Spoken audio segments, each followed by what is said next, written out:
광고 드렸던 것처럼 오늘부터 4주간을 대강절로 지킵니다.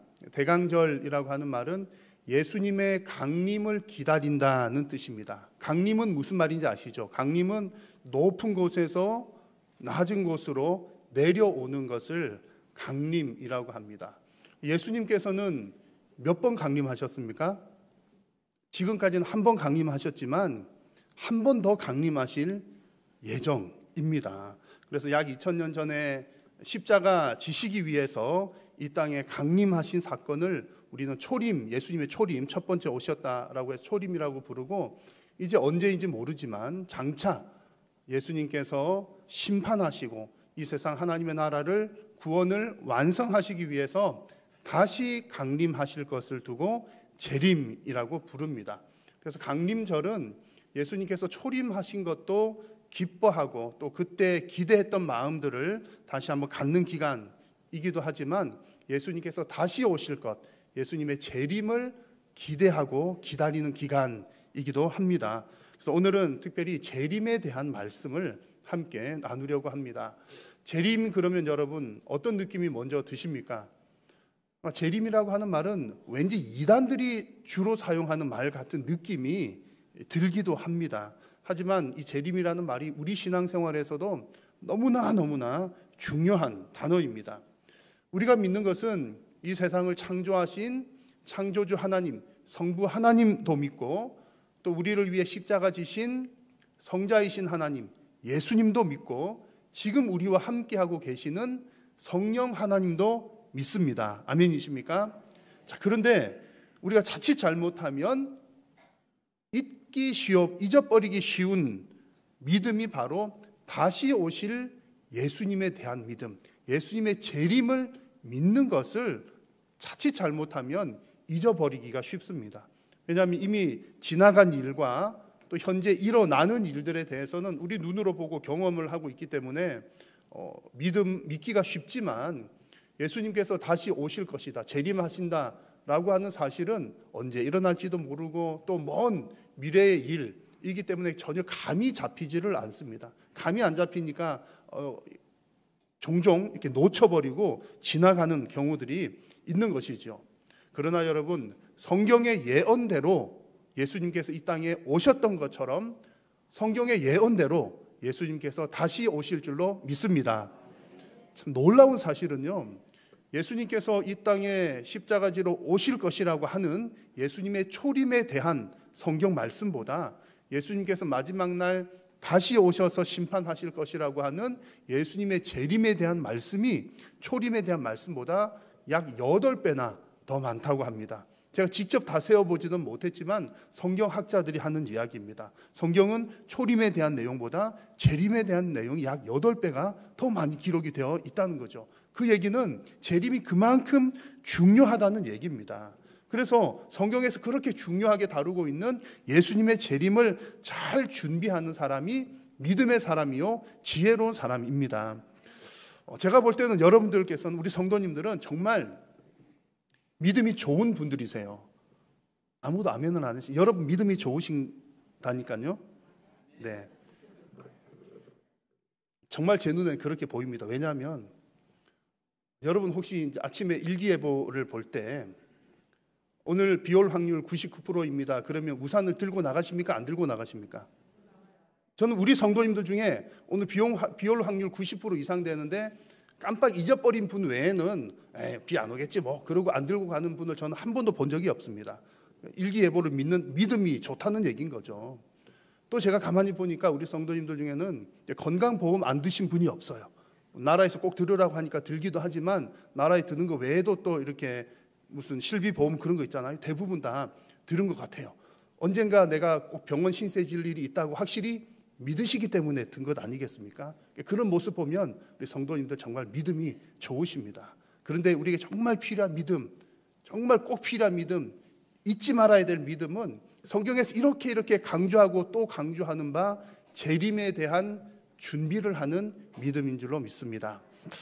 그래서 오늘 함께 나눌 말씀은 마태복음 24장과 25장의 내용인데요. 마태복음 24, 25장은 종말에 관한 내용을 다루는 내용입니다. 꽤 긴 내용을 제가 여기저기 좀 살펴볼 텐데 시간 관계상 구체적으로 다 언급은 못하지만 종말에 관한 전반적인 내용들을 함께 말씀을 나누려고 합니다. 이 종말이라고 하는 말은 뭔가 끝나는 느낌을 주지만 우리 성도들에게 있어서 종말은 하나님의 나라를 유산으로 물려받는 시간입니다.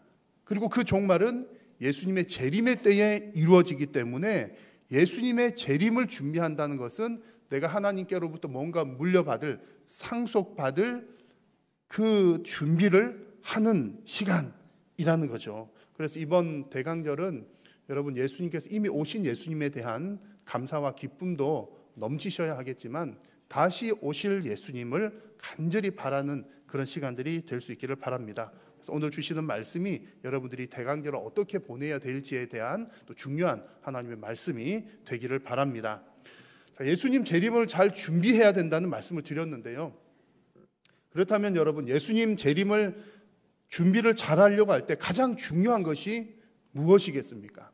제가 볼 때 무엇보다도 가장 중요한 것은 재림을 잘 준비하려면 재림이 어떻게 일어나는지를 먼저 알아야 됩니다. 재림을 알아야 재림을 잘 준비한다는 거죠. 예컨대 여러분 수학 시험을 잘 보려면 수학 공부를 해야 되잖아요. 수학 시험을 잘 보려고 하는데 영어 공부만 열심히 하면 수학 시험을 잘 보기 위한 준비가 아닌 거죠. 그리고 수학 시험을 보러 가는데 연필이 필요하기도 하지만 수학은 공부 하나도 하지 않고 연필만 잔뜩 준비해서 간다고 해서 시험 잘 봐지는 것도 아닙니다. 수학 시험 잘 보려면 수학 공부해야 되는 것처럼 예수님 재림 준비 잘 하려면 재림이 무엇인지를 바르게 알아야 한다는 얘기죠. 그런데 의외로 사람들이 재림에 대해서 관심이 없거나 잘 모르기도 합니다. 예수님께서 분명하게 재림은 이렇게 일어난다 말씀해 주셨는데 잘못 알고 있는 경우들도 꽤 많이 있습니다. 오늘 말씀의 31절을 보십시오. 인자가 자기 영광으로 모든 천사와 함께 올 때에 자기 영광의 보좌에 앉으리니 라고 말씀하십니다. 예수님께서 어떻게 재림하시는지를 보여주시는데 예수님은 영광 중에 천사들과 함께 오실 것입니다. 여러분 꼭 기억을 해 두십시오. 그리고 또 중요한 것 24장에 하나 나오는 것이 있습니다. 번개가 동편에서 나서 서편까지 번쩍임 같이 인자의 임함도 그러하리라. 예수님께서 재림하시는 것은 번개 치는 것과 같다는 얘기입니다. 무슨 얘기냐면 번개가 번쩍하면 한 하늘 아래에서 동편이든 서편이든 다 보인다는 얘기입니다. 예수님의 재림은 모든 사람이 다 볼 수 있도록 임한다는 얘기입니다. 그래서 이 두 말씀을 조합을 해보면 예수님의 재림은 모든 사람이 다 볼 수 있도록 영광 가운데 천사들과 함께 임하십니다라는 내용입니다. 여러분 이것이 재림이란 무엇인가, 어떻게 임하는가에 대한 핵심적인 내용입니다. 여러분 지금 예수님께서 재림하셨습니까? 안 하셨습니까? 아직 안 하셨죠. 안 하셨는데 의외로 많은 사람들이 예수님 재림했다고 믿는 사람들이 있습니다. 이단에 빠진 사람들이죠. 그래서 여러분 이 한 가지 사실을 분명히 알고 계셔야 합니다. 어떤 사람이 와가지고 성경을 너무너무 많이 알아요. 나는 성경 구절 한 10개 정도밖에 못 외우는데 어떤 사람이 한 100개 구절 성경 구절 막 외우고 뭐 성경 엄청나게 많이 아는 것처럼 이렇게 얘기를 쫙 해도 단 한 가지, 예수님 이미 재림하셨습니다. 예수님 이미 왔습니다. 그러면 정상입니까? 비정상입니까? 비정상이라는 얘기입니다. 제일 중요한 게 잘못되었기 때문이죠. 그래서 예수님께서도 이 부분에 대해서 미리 경고를 해주셨습니다. 한번 같이 읽어볼까요? 그때에 사람이 너희에게 말하되 보라 그리스도가 여기 있다 혹은 저기 있다 하여도 믿지 말라. 아멘. 마지막 날에 예수님의 재림에 관한 내용입니다. 예수님의 재림은 모든 사람이 보게끔 오는데 내가 못 봤단 말이죠. 그래 누가 와가지고 예수님 저기 있다, 한국에 왔다, 예수님 중국에 왔다, 그렇게 하여도 뭐 하지 말라? 믿지 말라는 것이 예수님의 말씀입니다.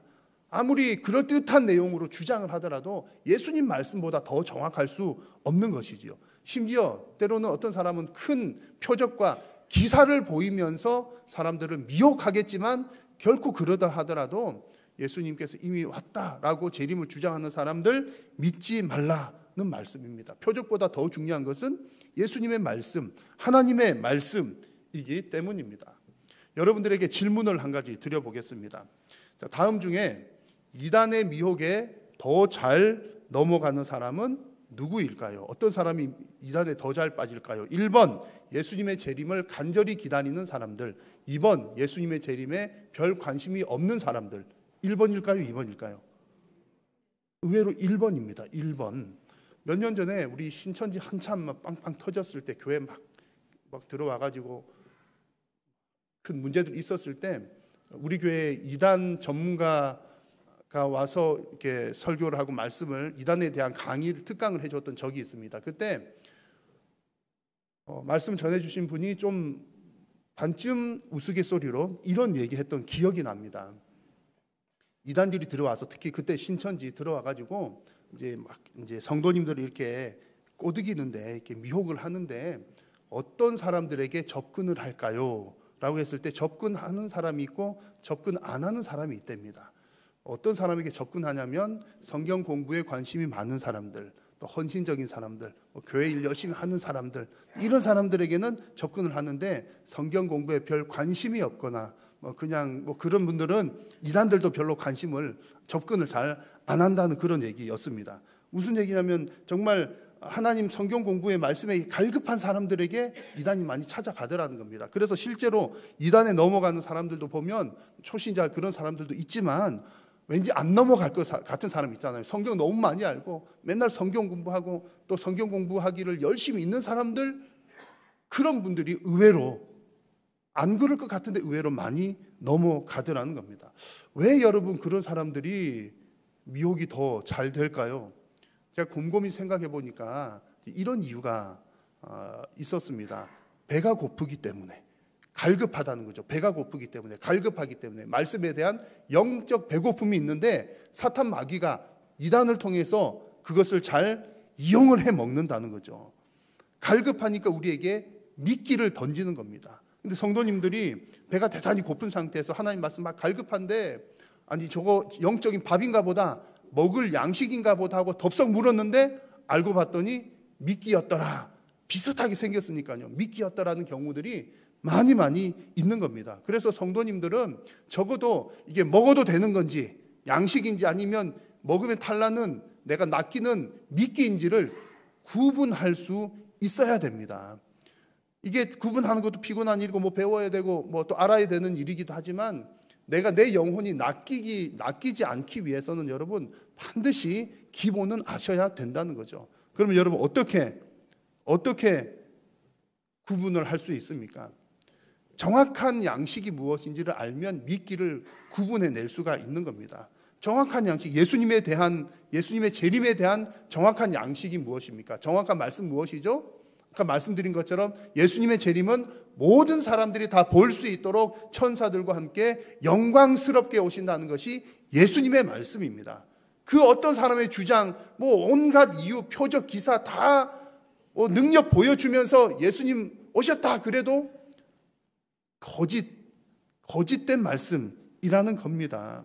그래서 여러분, 우리에게 가장 중요한 것은 우리 교회의 비전 속에 포함되어 있는 내용이죠. 바른 신앙 고백, 하나님의 말씀을 정확하게 아는 것이 그래서 중요합니다. 저와 여러분 모두가 다 바른 신앙 고백으로 예수님의 재림을 간절히 사모하면서 기대하면서 기다리는 저와 여러분 될 수 있기를 간절히 소망합니다. 예수님의 재림을 이렇게 간절히 기다리는 것은 너무 좋은 일이지만 부작용이 있을 수 있습니다. 부작용을 조심을 해야 되는데, 그 가운데 한 가지는 재림을 너무너무 간절히 기다리다 보면 재림의 때가, 예수님 언제 오시지, 이게 너무나 궁금해집니다.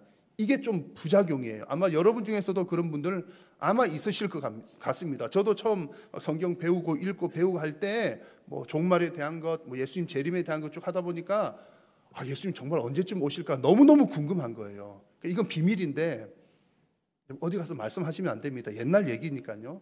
비밀인데, 제가 이제 옛날에 그 종말할 때 92년 다미 선교회 그때, 또 99년 그런 때 제가 이단에 빠졌다는 얘기 아닙니다.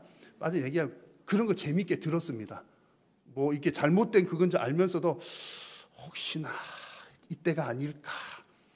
저도 너무너무 궁금하니까요. 그래서 1992년 10월 28일 제가 손꼽아 기다렸습니다. 예수님 오시나 안 오시나. 혼자서 어디 뭐 그런 데 빠진 건 아니고요. 궁금하더란 얘기죠. 이제 간절히 기다리다 보니까 진짜 궁금해지는 거예요. 이런 마음을 사탄은 이단을 통해서 이용을 해서 낚아서 결국 다른 잘못된 길로 빠지게 하더라는 겁니다. 그래서 중요한 것은 바른 신앙 고백. 예수님께서 뭐라고 말씀하셨는가가 중요합니다. 예수님의 말씀을 보십시오. 같이 한번 읽읍시다. 그러나 그 날과 그때는 아무도 모르나니 하늘의 천사들도 아들도 모르고 오직 아버지만 아시느니라. 아멘. 이 한 구절만 정확하게 알고 있어도 이단에 안 빠질 수 있습니다. 예수님께서 다시 오실 때는 아무도 모릅니다. 근데 천사들도 모른다는 것은 이해가 되는데 아들도 모른다는 것은 조금 이해가 안 되기도 합니다. 아들은 예수님이잖아요. 아니 예수님께서 오실 건데 왜 예수님도 모르실까? 그렇게 이단들은 이상하게 막 얘기를 하는 거예요. 막 이게 이상하지 않아? 뭐 이렇게 해서 막 이유를 갖다 붙이는데 예수님 시대의 이스라엘의 결혼 풍습을 보면 예수님께서 왜 이렇게 말씀하셨는지를 알 수 있습니다. 예수님 그 당시의 이스라엘의 결혼 문화는 결혼하기 전에 약혼, 정혼을 먼저 하게 됩니다. 정혼을 하고 난 이후에는 이제 신랑 신부 각자가 결혼할 준비를 하는 겁니다. 그 가운데 신랑이 준비할 것은 가서 이제 내가 신부를 데리고 와서 살 집을 준비를 하고 또 신랑으로서 남편으로서 마땅히 행할 도리들 그런 것을 배우는 자신의 어떤 자질을 남편으로서의 자질을 준비를 하는 겁니다. 그런 준비가 다 되면 신부를 데리러 가는 거죠. 근데 내가 준비가 다 되었나 안 되었나 데리러 가는 그 때를 결정하는 것이 누구냐 하면 신랑 된 본인이 아니라 신랑의 아버지인 겁니다. 아버지가 보고서 그래 아들아 너가 지금 집도 준비됐고 너 그만큼 했으면 너 썽지얼머리도 많이 죽었고 이제 부인 데리고 가서 살아도 되겠네. 가서 신부 데리고 와. 아버지가 그 날짜를 정해주는 겁니다. 그러니까 결혼할 당사자조차도 그 날을 모른다는 얘기죠. 여러분 예수님의 재림의 날은 여러 표현들이 있는데 심판의 날이기도 하지만 믿는 우리들에게는 천국 혼인잔치의 날입니다. 예수님 재림의 날은 혼인잔치의 날이에요. 그러니까 신랑 대신 예수님께서 신부된 성도들을 데리러 오는 날이라는 거죠. 그런데 이 결혼 풍습을 이해를 하면 그래서 예수님이 신랑이시긴 하지만 그 날짜를 정하는 분은 아버지, 성부 아버지이신 하나님이 그 날을 정하는 거니까 아들도 모르는구나 이렇게 말씀을 하고 계시는 겁니다. 여러분 예수님 오실 날은 아무도 모르는 것을 확실히 인정하고 믿으시기를 바랍니다. 근데 이렇게 그래도 우리는 자꾸 궁금하잖아요. 그래서 재림의 때를 알지 못한다 알면 안 된다 그러면 막 궁금하다가 나중에는 어떻게 되냐면 좀 불안해하는 분들이 계십니다. 불안. 아니 그때를 모르면 어떡해. 내일일지 모르고 모레일지 모르니까 막 그냥 너무 열심히 이렇게 사시다 보면 신앙생활 하다 보면은 막 불안한 겁니다. 특히 이제 이런 구절 보면 더 불안하죠. 그때에 두 사람이 밭에 있는데 한 사람은 데려감을 당하고 한 사람은 버려둠을 당할 것이요. 예수님 짠 오시는데 누구는 예수님 맞이하러 공중 들리는데 누구는 남아있고 이런 얘기들이 성경에 나오거든요. 이런 구절 성경을 보면 나 혼자 남아있으면 어떡해. 밤에 자고 있는데 내 아내는 믿음 좋아가지고 예수님 만났는데 나 혼자 못 가가지고 여보 나도 데리고 가. 그럼 어떡하나. 그런 불안감이 좀 이렇게 엄습해 오는 때들이 더러더러 있습니다. 그런 불안한 생각이 들면 잘못된 가르침에 예수님이 분명히 모른다 하셨음에도 불구하고 이단들이 이상하게 말하면 넘어가는 거죠. 그래서 예수님께서는 이 때를 모르지만 불안해하지 말라. 불안해하지 말고 다만 무엇하라? 그날을 준비하라고 말씀을 하시는 겁니다. 이러므로 너희도 준비하고 있으라. 생각하지 않는 때에 인자가 오리라. 아멘. 여러분 예수님께서 다시 오실 것을 우리가 확실히 알고 믿는다면 예수님 맞이할 준비를 하는 사람이 지혜로운 사람입니다. 때를 맞추는 사람이 지혜로운 사람이 아니라 예수님 오실 때를 항상 준비하고 있는 사람이 믿음의 사람이요 지혜로운 사람이라는 얘기입니다. 그래서 여러분 우리 성도들의 관심은요 그때가 언제일까? 그것이 우리의 관심이 아니라 신랑 맞이할 준비를 하는 것이 여러분의 관심사가 되시기를 축복합니다. 자, 여러분 예수님 다시 오실 것을 믿으십니까? 아멘입니다. 그러면 여러분 어떻게 준비를 하고 계십니까? 성경은 어떻게 준비해야 되나요? 대한 질문에 대한 대답을 항상 깨어 있으라고 대답을 합니다. 항상 깨어 있으라. 언제 올지 모르니까 깨어 있으라는 거죠. 근데 이 말씀이 대단히 부담스럽죠. 한밤중에 올지 모르고 새벽에 올지 모르니까 깨어 있으라. 그러면 잠은 언제 자? 24시간 눈 뜨고 있으란 말인가? 그래서 좀 부담스럽습니다. 그런데 이 말씀은 밤에 한숨도 자지 말고 그냥 있으라는 그런 의미가 아니라 영적으로 각성된 상태로 있어야 된다는 말씀입니다. 늘 하나님 말씀 앞에서 자신을 돌아보고 또 자신의 영적 상태를 점검하면서 성령 충만을 위해서 매일매일 기도하는 것이 깨어 있는 것입니다. 물론 우리는 연약하기 때문에 때로는 나의 자아가 올라와서 죄를 짓기도 하고 넘어지기도 하고 그러지만 그럴 때도 그때도 매일매일 계속해서 넘어지면 일어나고 죄 지으면 회개하고 하나님 말씀 앞에 자신을 비추어 보는 일을 끊임없이 계속 매일매일 감당하는 것이 깨어서 예수님의 재림의 때를 준비하는 성도의 모습입니다. 여러분 모두가 다 이와 같이 예수님의 재림의 때를 지혜롭게 준비하는 복된 성도님들 되시기를 간절히 축원합니다. 오늘 말씀은 이렇게 보면 참 성도님들에게 부담스러운 말씀이죠. 항상 깨어 있어서 준비해야 되고 그렇지 않아도 우리 인생이 준비 때문에 얼마나 피곤한 인생입니까? 아이들은 학교 갈 준비, 학교 가고 나면 고등학생들은 대학 갈 준비, 대학 졸업할 때 되면 취업할 준비, 취업하고 나면 결혼할 준비, 결혼하고 나면 애 낳을 준비, 애 낳고 나면 결혼시킬 준비, 할 준비, 평생 준비하는데 성경에서는 재림까지 준비하라고 하니까 아이고 하나님 저 너무 피곤해요. 그럴지도 모르겠습니다. 더 부담스러운 것은요. 예수님의 재림은 심판의 날이기 때문에 더 잘 준비해야 된다라는 말씀이 사실은 더 부담스럽게 다가옵니다. 그러나 하나님께서 이렇게 재림을 준비하라는 것은 우리를 부담스럽게 하기 위함이 아니라는 사실을 여러분 알게 될 것입니다.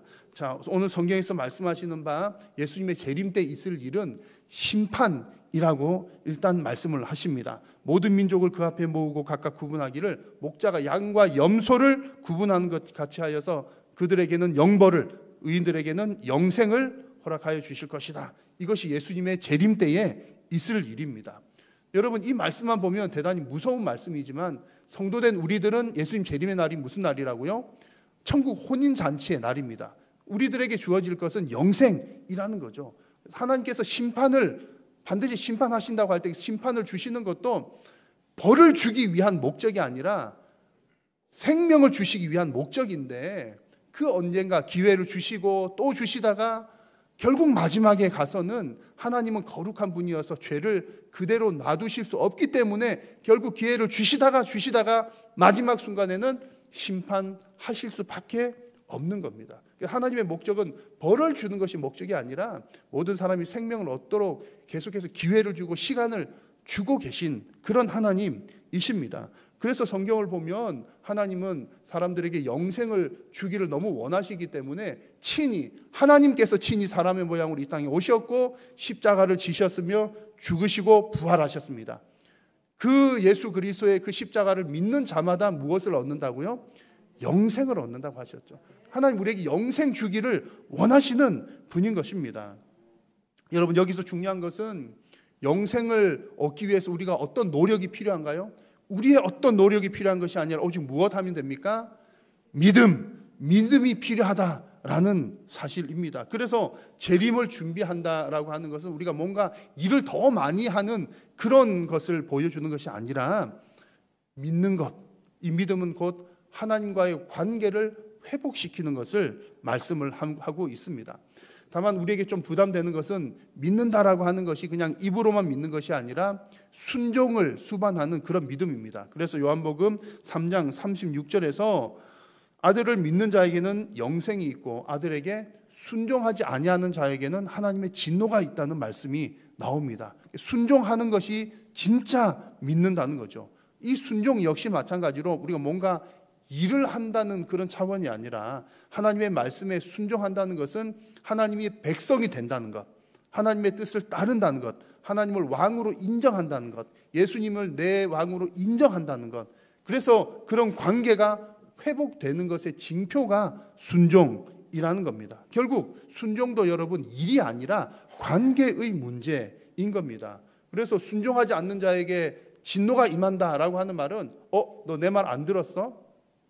내가 이것 하라고 했는데 심부름 시켰는데 심부름 안 했구나. 진노! 이런 차원이 아니라, 그런 차원이 아니라 순종하는 것은 이제 내 나라 백성이 되었다는 징표이니까 나와의 관계가 회복이 되었다. 그러나 순종하지 않는 자는 뭐 일을 하나 안 해서 벌 받는 것이 아니라 내 나라 백성이 되지 않았으니 아직까지 사망의 나라에 거하는 진노의 자식이니 그들에게 진노가 임한다라는 겁니다. 오늘 본문에서 양과 염소를 구분한 기준도 하나님의 말씀에 대한 순종의 여부였습니다. 형제 중 지극히 작은 자에게 한 것이 내게 한 것이다 라고 하는 말은 하나님의 그 뜻을 따라 순종을 했느냐 하지 않았느냐의 여부였던 것이죠. 그래서 하나님은 불순종한 자들을 향해서 그 불순종한 자들은 하나님의 나라에 들어오지 않은 자들이기 때문에 그들에게는 그들을 미혹했던 사탄과 그 사자들을 위해서 예비된 영원한 지옥불에 들어가게 될 것이다 라고 경고를 하고 계신 겁니다. 예수님의 재림의 날에 이와 같은 심판이 있을 것입니다.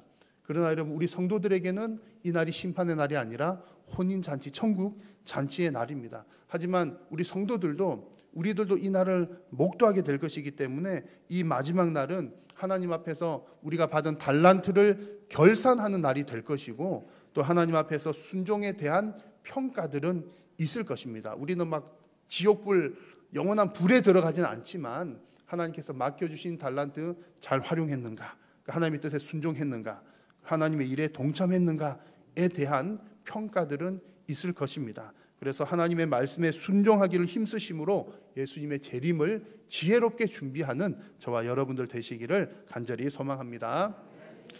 자, 오늘 예수님의 재림을 준비하는 것은 이 모양 저 모양으로 볼 때에 사실 부담감이 있는 것도 사실이지만 결론적으로는 우리가 부담을 느낄 일이 아니라 결론적으로는 우리가 하나님의 나라를 상속받는 날이기 때문에 잔치의 날입니다. 오늘 성경도 보여주는 것이 우리들에게 핵심은 바로 이 부분이죠. 34절 말씀을 같이 한번 큰 목소리로 읽겠습니다.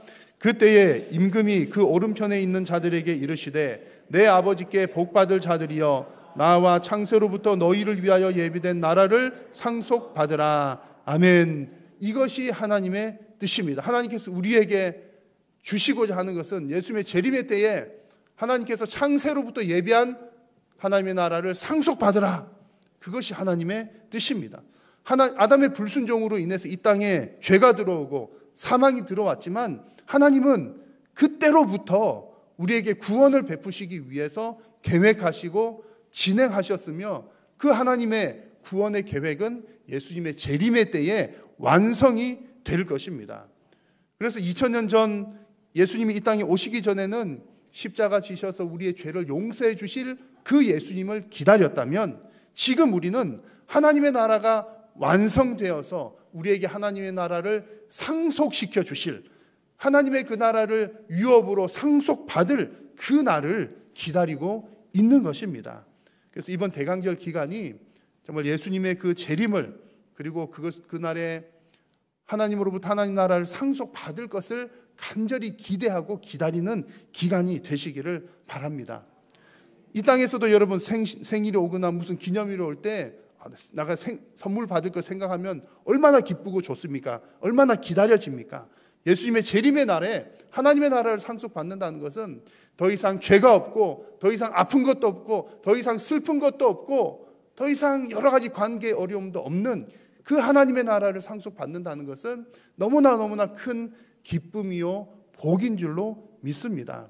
그래서 이번 성탄 준비하면서 성탄절마다 성탄 장식들을 하잖아요. 성탄 장식도 우리 믿는 사람들은 참 열심히 더 잘하면 좋겠습니다. 그게 막 그냥 재미로만 하는 게 아니라 예수님 오신 것이 얼마나 기쁜 일입니까? 그 기쁜 마음으로 감사한 마음으로 장식도 하되 이미 2000년 전에 오신 예수님을 생각하는 것뿐만 아니라 가족들과 함께 그 성탄 장식들을 하면서 예수님께서 다시 오실 거야. 예수님께서 다시 오시면 우리에게 하나님 나라를 유업으로 상속시켜 주신다고 그랬어. 그런 기대하는 마음과 기쁜 마음으로 또 성탄을 잘 준비하는 복된 가정들이 되시기를 주의 이름으로 축원합니다. 기도하겠습니다. 살아계신 여호와 하나님, 은혜를 감사합니다. 오늘도 하나님의 백성을 부르시고 말씀하여 주시며 또 하나님 우리 말씀대로 순종할 수 있도록 우리 믿음 더하여 주심을 감사합니다. 주님, 예수 그리스도의 그 다시 오실 날 재림의 때를 간절히 대망하며 기다리는 복된 대강절이 되게 하여 주옵소서. 예수님의 제 이름을 간절히 사모하는 모든 가정들 위해 하늘 문을 여시고 하늘에 신령하고 복된 은혜로 충만하게 부어 주옵소서. 예수님의 이름으로 기도드립니다.